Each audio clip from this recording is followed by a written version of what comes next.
सूर्यनारायणं वन्दे देवीं त्रिपुरसुन्दरीं गुरून् अधिगतार्थांश्च निरन्तरमहं भजे।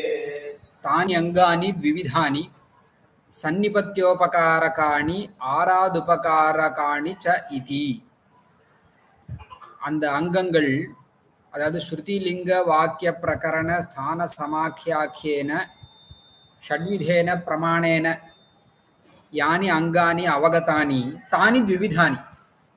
एतावत्पर्यन्तं श्रुतिलिङ्गादि षट्प्रमाणानि अङ्गताबोधकानि प्रतिपादितानि.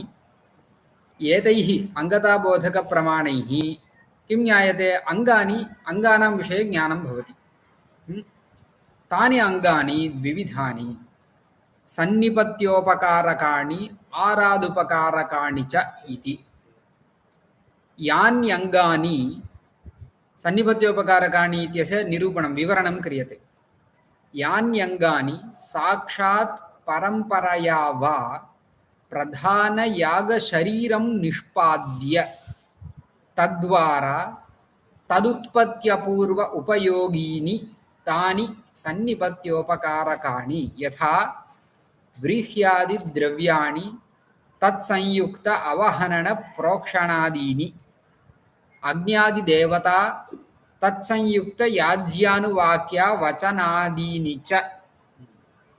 अत्र पश्यतु, यानि अङ्गानि कानिचन अङ्गानि एवं विधानि भवन्ति. साक्षात् परम्परया वा प्रधानयागशरीरं निष्पादयन्ति. प्रधानयागशरीरं नाम यागस्वरूपम् इत्यर्थः. यागः नाम कः? देवतोद्देशेन द्रव्यत्यागः यागः. तर्हि इदानीं पश्यतु, व्रीहि इति यदङ्गं तद्द्रव्यं किल. व्रीहि इति द्रव्यं स्वीक्रियते चेदेव पुरोडाशरूपं यागीयवास्तविकं द्रव्यम् उत्पादयितुं शक्यते. तथा च साक्षात् परम्परया व्रीहिद्रव्यं यागशरीरं यागस्वरूपं निष्पादयति. कुतः? द्रव्यत्यागार्थं द्रव्यम् अपेक्षितं. द्रव्यं नास्ति चेत् यागः एव न उत्पद्यते. यागः नाम द्रव्यं देवता च. देवतोद्देशेन द्रव्यत्यागः खलु यागः. तर्हि यागशरीरे यागस्वरूपे किमस्ति? द्रव्यमस्ति, देवता च वर्तते. द्रव्यं पुरोडाशः इति चिन्तयामः. पुरोडाशद्रव्यस्य परम्परया व्रीहिः कारणं. तर्हि व्रीहिः नास्ति चेत् पुरोडाशे एव न उत्पद्यते. पुरोडाशः नास्ति चेत् यागमेव न यागस्वरूपमेव न उत्पाद्यते. तथा च व्रीह्यादिद्रव्याणि एवं तादृश यागस्वरूपनिष्पादकं, निष्पादकं नाम उत्पादकम् इत्यर्थः. यागस्वरूप उत्पादकम् इति यद् व्रीहिद्रव्यं तस्मिन् व्रीहिद्रव्ये यद् प्रोक्षणम् अवहननम् इत्यादिकं सर्वं विधीयते. व्रीहीणाम् अङ्गं प्रोक्षणम् अवहननं पेषणं श्रपणं. श्रपणं नाम तत्र व्रीहीणां पेषणं कृत्वा पिष्टस्य जलमिश्रणं कृत्वा कपाले क्वथितकपाले, कपालः सम्यक् उष्णो भवति, तस्मिन् कपाले स्थापयित्वा तदुपरि अङ्गारस्थापनम् इति रीत्या यत् पाकः सम्पाद्यते सः पाकः श्रपणम् इति नाम्ना उच्यते. अवगतं वा? इदं सर्वमपि साक्षात् यागस्वरूप उत्पादनार्थम् उपकारकम्. साक्षात् यागस्वरूपम् उत्पाद्य तद्वारा तदुत्पत्त्यपूर्व यागोत्पत्त्यपूर्वस्य उपयोगी यत् तत्सर्वमपि सन्निपत्योपकारकम् इति उच्यते. पश्यतु, यान्यङ्गानि साक्षात् परम्परया वा, साक्षादपि भवतु परम्परया वा भवतु, प्रधानयागशरीरं यागस्वरूपमित्यर्थः तद् निष्पाद्य तद्वारा यागस्वरूप उत्पादनद्वारा तदुत्पत्त्यपूर्व यागोत्पत्त्यपूर्व उपयोगीनि कारणीभूतानि तानि सन्निपत्योपकारकाणि. उदाहरणं यथा व्रीह्यादिद्रव्याणि तत्संयुक्त नाम व्रीहिसंयुक्ततया यद्विहितम् अवहनन प्रोक्षणादीनि च इति. अनन्तरम् अग्न्यादिदेवता. देवता नास्ति चेदपि यागः न सिद्धो भवति. केवलं द्रव्यमस्ति, देवतायै दातव्यं किल. देवतोद्देशेन द्रव्यत्यागः खलु यागः. तर्हि देवता अपि सन्निपत्योपकारकः यागस्य सन्निपत्योपकारिका भवति देवता अग्न्यादिदेवता तत्संयुक्त याज्यानुवाक्या वचनानि मन्त्रः तद्देवता प्रकाशनार्थं देवता संस्कारार्थं व्रीहि संस्कारार्थं यथा प्रोक्षणम् अवहरणं तथा देवतायाः स्मरणरूपः संस्कारः जायते तादृश संस्कारार्थं याज्यामन्त्रः पुरोनुवाक्यामन्त्रः इति मन्त्रयुगलं वर्तते तत्सर्वमपि सन्निपत्योपकारकम् इति उच्यते अत्र कथं सन्निपत्योपकारकत्वम् इति मया इदानीम् उक्तं तत् ग्रन्थे इदानीम् उच्यते प्रोक्षणादेः व्रीहिगत अतिशयद्वारा एकं व्रीहिषु अतिशयं जनयति अतिशयः नाम अदृष्टविशेषः व्रीहिषु प्रोक्षणेन कश्चन संस्कारविशेषः यः संस्कारः द्रष्टुं न शक्यते तादृशसंस्कारः जायते प्रोक्षणेन अवहरणेन तु तुषविमोकः तद् द्रष्टुं शक्यते तुषविमोकरूपः संस्कारः व्रीहिषु जायते अवहरणसंस्कारेण तुषविमोकः दृष्टं प्रयोजनं लभ्यते किन्तु प्रोक्षणेन तथा दृष्टं न ज्ञातुं शक्यते किं तर्हि ज्ञायते अतिशयः कश्चन अतिशयः अस्ति इत्येव अङ्गीकृत्य गन्तव्यं प्रोक्षणादेः व्रीहिगत अतिशयद्वारा अवहननादेः तुषविमोकादिरूपदृष्टद्वारा तुषविमोकादिरूपदृष्टद्वारा उपयोगः भवति उपकारः जायते व्रीह्यादीनां पिष्टद्वारा व्रीहिः किमस्ति तत् पिष्टद्वारा भवति व्रीह्यादीनां पिष्टद्वारा पुरोडाशनिष्पादकत्वं पुरोडाश उत्पादकत्वं वर्तते तद्वारा यागशरीर तदुत्पत्त्यपूर्वहेतुत्वञ्च उपयोगित्वमिति मम पाठः तदुत्पत्त्यपूर्वहेतुत्वमिति अन्यः पाठः वर्तते अस्तु तद्वारा यागशरीर तदुत्पत्त्यपूर्व उपयोगित्वञ्च जातं वा याज्यानुवाक्यादेः कथं सन्निपत्योपकारकत्वं याज्यानुवाक्यादेः देवता संस्कारद्वारा तदुत्पत्त्यपूर्व उपयोगित्वं देवता संस्कारः याज्या पुराणवाक्यमन्त्राभ्यां भवति यागस्य देवतोद्देशेन द्रव्यत्यागरूपत्वात् द्रव्यदेवते हि यागस्वरूपम् इति सिद्धान्ताच्च तथा च यागस्वरूपोत्पादकम् इति यद्यदङ्गं तत्सर्वं सन्निपत्योपकारकम् इति वक्तव्यं यागस्वरूपं नाम देवतोद्देशेन द्रव्यत्यागः साक्षात् परम्पराया वा यद् अङ्गम् अनुष्ठीयते तदङ्गं यागस्वरूप अन्तर्गतस्य उपकारं करोति वा इति द्रष्टव्यम् इदानीं प्रोक्षणमस्ति प्रोक्षणं कस्य व्रीहीणां व्रीहिः किमर्थं पुरोडाशार्थं पुरोडाशः यागस्वरूपम् उत्पादयति तर्हि प्रोक्षणं सन्निपत्योपकारकम् अवहननम् एवमेव केवलव्रीहिणा पुरोडाशनिर्माणं न भवति तण्डुलापेक्षा वर्तते तण्डुलार्थम् अवहननं विधीयते तर्हि अवहननद्वारा तण्डुलप्राप्तिः तण्डुलस्य पेषणं पिष्टस्य पुरोडाशः पुरोडाशस्य यागस्वरूपोत्पादकत्वम् इति परम्परया सन्निपत्योपकारकत्वं व्रीहीणां वर्तते प्रोक्षणस्य वर्तते अवघातस्य वर्तते इति बहूनां वर्तते इदं सर्वमपि सन्निपत्योपकारकं तथा च यागस्वरूपोत्पादकं यत् तत्र परम्परया साक्षाद्वा सम्बद्धं चेत् सन्निपत्योपकारकम् एतान्येव सामवायिकानि इति उच्यन्ते एतानि सन्निपत्योपकारकानि तेषाम् अन्यत् नाम सामवायिकम् इति नाम अतः सामवायिकानि इति उच्यन्ते समवायेन समवायः नाम यागस्वरूपे समवायः नाम तार्किकसमवायः तथा स्वीकर्तव्यः इति निर्बन्धो नास्ति सामवायिकानि नाम यागस्वरूपे एव अन्तः स्थित्वा उपकारं कुर्वन्ति इति सामवायिकानि आत्मसमवेत अदृष्ट अपूर्वजनकानि आरादुपकारकाणि यथा प्रयाज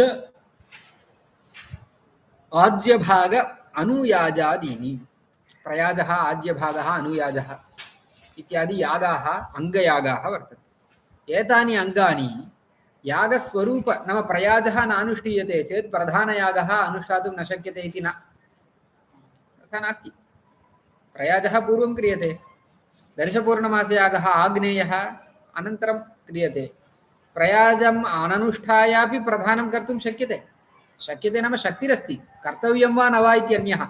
अवगतं वा?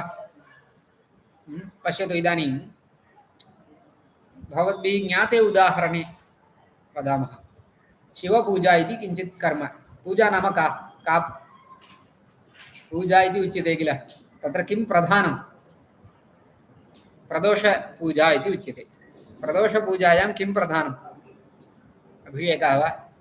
अस्तु, अभिषेकः प्रधानम् इति चिन्तनया गच्छामः। अभिषेकः प्रधानम् इति चिन्तनया वयं गच्छामः।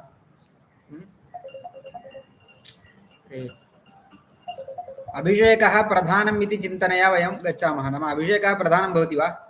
सामान्यतः पूजा नाम अभिषेकः अङ्गं नास्ति वा पूजायाम्? अङ्गं प्रधानं किं? देवः न। पूजा इति कर्म प्रधानकर्म इति चिन्तयामः। पूजायां बहु अन्तर्भवति। सङ्कल्पः आरभ्यते, आचमनात् आरभ्यते। आचमनं, सङ्कल्प, प्राणायामः, सङ्कल्पः, ध्यानम्, आवाहनम्, आसनं, तत्र मध्ये स्नानं भवति, तत्र अभिषेकः भवति इति 16 उपचाराः क्रियन्ते देवार्थं। तत्र 16 अपि मिलित्वा पूजा इति उच्यते वा? तत्र क्लेशः चिन्तनीयः। पूजा नाम का? मया चिन्त्यते तत् समर्पणं क्रियते खलु आत्मनः। सर्वं समाप्य शरणागतिः क्रियते खलु अन्ते। सः पदार्थः प्रधानः भवेत्, तदर्थम् इदं सर्वम् उपकारकम् इति वा भवेत्। फलं किं? पूजायाः फलं तद्भवतु। पूजा इति कर्म यद्वर्तते तद् फलार्थम् इति चिन्तयामः। तत् पूजा इति कर्मणि किं प्रधानम् इति चिन्तयामि। अस्तु, अभिषेकः प्रधानम् इति विभावयामः। इदानीं तु तथा चिन्तनं भवतु। अभिषेकः प्रधानम् इति चिन्तयामः। अभिषेकाख्यं कर्म इत्येव चिन्तयामः। पूजा इति शब्दः मास्तु। पूजा इति किमर्थं शब्दः? अभिषेक, शिव रुद्राभिषेकः प्रदोषे क्रियते इति एकं कर्म। तत्र अभिषेके, अभिषेकः नाम कः पदार्थः? भगवत्कर्मक सेचनानुकूलव्यापारः। यथा देवतोद्देशेन द्रव्यत्यागः यागः। इदानीं भगवद्विग्रह अथवा लिङ्गकर्मक नाम लिङ्गम् अथवा विग्रहः तत्र कर्म भवति। लिङ्गम् अभिषिञ्चति इति चिन्तयामः। शिवम् अभिषिञ्चति तैलेन इत्यादिना, एवं शब्दप्रयोगः साधुः किल? तर्हि अभिषेकः नाम सेचनानुकूलव्यापारः। नाम कश्चन द्रवपदार्थः, कठिनो वा पदार्थः, एवं सिच्यते चिन्तयामः। इदानीं तत्र किं यद्द्रव्यम् उपयुज्य अभिषेकः क्रियते, तस्य द्रव्यस्य यः कश्चन संस्कारः चेत् सः सन्निपत्योपकारकः। यथा इदानीं पञ्चामृतेन अभिषेकं सः करोति इति चिन्तयामः। पञ्चामृते किं किम् अन्तर्भूतं? फलम् अवश्यं वर्तते। मधु वर्तते वा? मधु, फलम् इत्यादि, घृतम् इत्यादिकं वर्तते इति चिन्तयामः। इदानीं फलस्य कर्तनं परम्परया, नाम फलं पञ्चामृतस्य अभिषेकः नाम सेचनानुकूलव्यापारः। सेचनं नाम कस्यचित् द्रव्यस्य अपेक्षितं, तर्हि द्रव्यं तत्र वर्तते। तच्च द्रव्यं फलरूपम् इति चिन्तयामश्चेत् फलस्य कर्तनं परम्परया संस्कारं भवति। फलस्य प्रोक्षणं वा, फलस्य कर्तनं वा, एवं फलस्य अन्यद्रव्येन मध्वादिना मिश्रणं वा किमपि भवतु, तत्सर्वं सन्निपत्योपकारकं भवति। किन्तु सङ्कल्पः क्रियते चेदेव अभिषेकः पञ्चामृतेन कर्तुं शक्यते इति अस्ति वा? कश्चन सङ्कल्पं त्यक्त्वापि सः लिङ्गम् अभितः पञ्चामृतं सेचितुं शक्नोति खलु? शक्नोति वा न वा? शक्नोति। सङ्कल्पः किन्तु क्रियते। तथा च किं सङ्कल्पः साक्षात् अभिषेकस्वरूपेण अन्तर्भूतम्। अभिषेकस्वरूपे सङ्कल्पः वा, आचमनं वा, मन्त्र उच्चारणं वा साक्षात् न अन्तर्भूतं, किन्तु कञ्चन विशेषं जनयति, तत् आरादुपकारकम् इति उच्यते। अवगतं वा? स्वरूपे अन्तर्भूतं साक्षात् परम्परया वा इति चेत् सन्निपत्योपकारकः। तद्वदेव अत्र चिन्तयतु, प्रयाजानुष्ठानं न क्रियते चेदपि दर्शपूर्णमासयागः कर्तुं शक्यते, कर्तव्यं वा न वा इति अन्यो विषयः, शक्यते इत्येव, सङ्कल्पं विना अभिषेकः कर्तुं शक्यते वा न वा अन्यो विषयः, किन्तु क्रियते किल। एवमेव उत्तराङ्गं चिन्तयतु, अभिषेकं समाप्य भवान् अभिषेक तथैव न त्यजति, अर्चनादिकमपि करोति किल, अर्चनस्य अभिषेकस्य च सम्बन्धः अस्ति वा न, अभिषेकं विना अर्चनम् आरब्धुं शक्यते किल, किन्तु अभिषेकः यदि प्रधानकर्म तेन न त्यज्यते तत् समाप्य प्रदक्षिण नमस्कारपर्यन्तं भवान् करोति किल, अनन्तरं किं वेदादि ऋग् इदं करोति, गानं करोति, कदाचित् सर्वं करोति इति चेत् तर्हि इदं सर्वम् उत्तराङ्गम्, एतद्विनापि अभिषेकः सम्भवति, समाप्तः खलु अभिषेकः, अनन्तरमेव खलु क्रियते, तर्हि पूर्वाङ्गम् उत्तराङ्गम् आरादुपकारकं, यद्विनापि अभिषेकः सम्भवति, यद्विनापि प्रधानं सम्भवति, यागस्वरूपं सम्भवति, तत्सर्वम् आरादुपकारकम् इति उच्यते। यथा प्रयाज आद्यभागादि आत्मसमवेत अपूर्वजनकानि, तर्हि प्रयाजः केवलम् अदृष्टविधया एव उपकारं करोति, दृष्टविधया उपकारं न करोति। प्रोक्षणम् अदृष्टविधया उपकारं करोति, किन्तु तत् द्रव्ये दृष्टविधया यद् उपकरोति द्रव्यं तत्र सम्बद्धं भवति, अवगतं वा। प्रोक्षणम् अदृष्टविधया उपकारं करोति, किन्तु नाम अदृष्टं जनयति, किन्तु द्रव्ये उत्पादयति, द्रव्ये खलु तद् दृष्टम् उत्पद्यते, तद्द्रव्यं यागे उपयुज्यते इति कृत्वा तत् सन्निपत्योपकारकं जातम्। आत्मसमवेत इति अत्र आगच्छति, आत्मसमवेत अपूर्वजनकानि आरादुपकारकाणि, यथा प्रयाज आज्यभाग अनुयाजादीनि, एतानि द्रव्यगतं देवतागतं वा संस्कारं न जनयन्ति। पश्यतु, संकल्पः फले वा, फलं नाम इदं फलम्, अथवा मध्वादिद्रव्ये वा, अथवा देवतायां वा किञ्चित् न उत्पादयति, किन्तु आत्मगतम् अदृष्टं जनयन्ति इति आरादुपकारकाणि जातम्। तत्र सामान्यतः कर्म द्विविधम्, अर्थकर्म गुणकर्म चेति, अर्थकर्म गुणकर्म इति कर्म द्विविधम्। तत्र आत्मगत अपूर्वजनकं कर्म अर्थकर्म, यथा अग्निहोत्र दर्शपूर्णमास प्रयाजादिकम्। इतः परं सन्निपत्योपकारकम् आरादुपकारकम् इति द्वैविध्यम् उक्त्वा पुनः कर्म द्विविधम्, अर्थकर्म गुणकर्म इति प्रकारान्तरेण भेदः। आत्मगत अपूर्वजनकं कर्म अर्थकर्म, आत्मनि अदृष्टम् अपूर्वं पुण्यम् उत्पादयति, किम्, अग्निहोत्र दर्शपूर्णमास प्रयाजादिकम्। अग्निहोत्रः दर्शपूर्णमासं प्रधानं, प्रयाजादिकम् अङ्गं, किन्तु आत्मनि एव अदृष्टं जनयति, अपूर्वं जनयति। गुणकर्म संस्कारजनकं, गुणकर्म नाम किं, तत् संस्कारं जनयति, प्रोक्षणम् अवहन्नम् इत्यादिकं गुणकर्म इति उच्यते।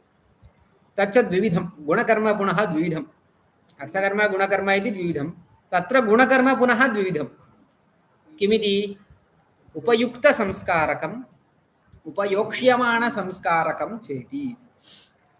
किम् उपयुक्तसंस्कारकं नाम उपयुक्तस्य आकीर्णकरस्य द्रव्यस्य विहितदेशे प्रक्षेपः प्रतिपत्तिः इति लक्षणात्, यथा इडाभक्षण कृष्णविषाणाप्रासन चतुरवत्त होमादिकम्।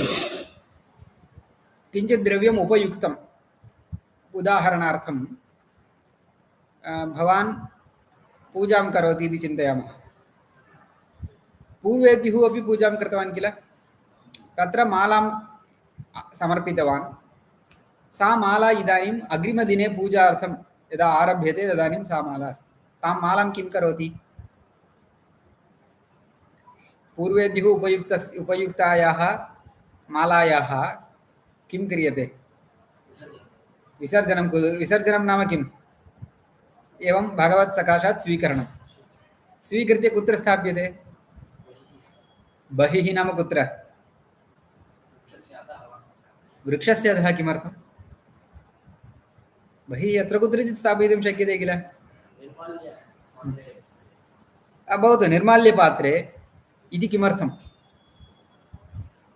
निर्माल्यपात्रे उपयुक्त पूर्वेद्युः उपयुक्तपुष्पमालायाः विसर्जनम् इति किमर्थं, तद् भूमौ अपि स्थापयितुं शक्यते किल, तत्र पूजार्थं क्लेशं जनयति पूर्वेभ्यः उपयुक्तमाला तत् भूमौ स्थापयितुं कः क्लेशः द्वारे स्थापयितुं शक्यते द्वारे यत्र जनाः अन्तः प्रविशन्ति तत्र स्थापयितुं शक्यते किल तत्रैव भूमौ कुतः न क्रियते इति चेत् तत्र कश्चन संस्कारः वर्तते तत् विहितदेशे प्रक्षेपः इति उच्यते यत्र विहितं विधानं विधिः कुत्र स्थापनीयं पादस्पर्शः यादृशप्रदेशे न भवति तादृशप्रदेशे सः प्रदेशः क्वचित् निर्माल्यपात्रं भवति क्वचित् वृक्षस्य अधोभागः भवति वृक्षस्य अधोभागेपि जनानां सञ्चारः वर्तते चेत् तत्र न वयं स्थापयामः अन्यत्र कुत्रचित् स्थापयामः इति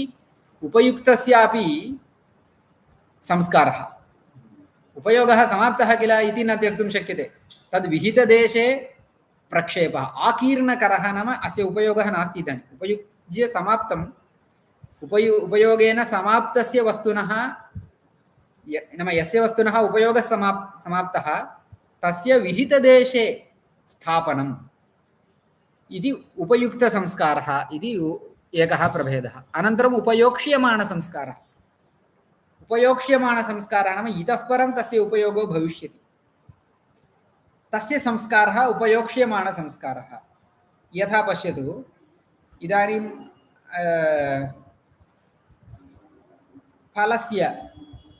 फलस्य प्रोक्षणं क्रियते किल फलस्य वा दुग्धस्य वा यस्य अभिषेकार्थम् उपयोगः भविष्यति तस्य प्रोक्षणं क्रियते वा न वा किमर्थं कश्चन संस्कारः जायते फलस्य कर्तनं विना तथैव कर्तनम् अकृत्वा अपि पञ्चामृतं कर्तुं शक्यते किल पूर्णं फलम् उपयुज्य पञ्चामृतं कर्तुं शक्यते किन्तु न क्रियते किमर्थम् उपयोक्ष्यमाणस्य फलस्य कश्चन संस्कारः कर्तनादिरूपः भवति इति उपयोक्ष्यमाणसंस्कारः तत्र उपयुक्तसंस्कारकं प्रतिपत्तिकर्म उपयुक्तस्य संस्कारः प्रतिपत्ति इति नाम्ना उच्यते उपयुक्तसंस्कारकं प्रतिपत्तिकर्म तस्य स्वरूपं किम् उपयुक्तस्य आकीर्णकरस्य द्रव्यस्य आकीर्णकरं नाम तस्य उपयोगः कः इति न ज्ञायते इदानीं वेस्ट् तिष्ठति आकीर्णकरं तस्य द्रव्यस्य विहितदेशे प्रक्षेपः प्रतिपत्ति इति लक्षणं तस्य त्रीणि उदाहरणानि यथा इडाभक्षण मया तु सामान्यपूजायाम् उदाहरणं दत्तं यज्ञे यागे कुत्र इति त्रीणि उदाहरणानि इडाभक्षणं कृष्णविषाणाप्रासनं चतुरवत्तहोमः इति त्रीणि उदाहरणानि अत्र सन्ति त्रयाणाम् उदाहरणानां विषये बहु वक्तव्यं ग्रन्थे अपि बहु अस्ति तद् श्वः पठामः सूर्यनारायणं वन्दे देवीं त्रिपुरसुन्दरीं गुरून् अधिगतार्थांश्च निरन्तरम् यूनिट टेस्ट लेखनी